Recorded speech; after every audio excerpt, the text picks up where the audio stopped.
Ustioni gravi sul 40% del corpo e una piccola emorragia cerebrale da scoppio, anche se a preoccupare maggiormente sarebbero i fumi inalati durante l'incendio. Sandro Busetto, il tecnico veneziano dell'Enel coinvolto nell'esplosione della centrale di Suviana, rimane ricoverato in prognosi riservata al reparto grandi ustioni dell'ospedale di Pisa, dove era stato trasferito martedì sera in condizioni molto serie.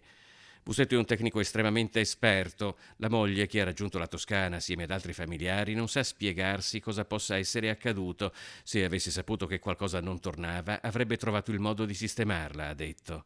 È una tragedia immane, è una tragedia che deve essere chiarita fino in fondo. Si introduce il tema delle morti sul lavoro, però è altrettanto vero che qui sembra che la dinamica sia una dinamica veramente importante, che forse i feriti, se riusciranno, magari riusciranno a darci anche la loro versione dei fatti.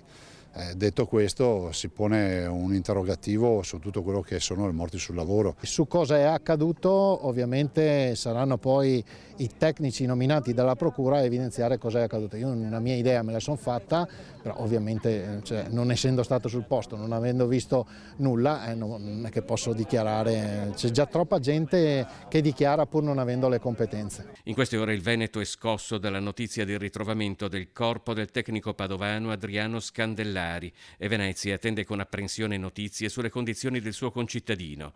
I 35 anni di lavoro con l'Enel avevano portato spesso Busetto lontano dalla città, con la quale ha comunque sempre mantenuto, oltre alla residenza, un rapporto strettissimo, come la passione per le immersioni che ne ha fatto un istruttore al Club San Marco. Facciamo tutti il tifo per Sandro Busetto, per lui e per gli altri degenti, ha scritto in un comunicato Zaia. Siamo loro vicini nella battaglia per ritornare presto tra le braccia dei loro cari.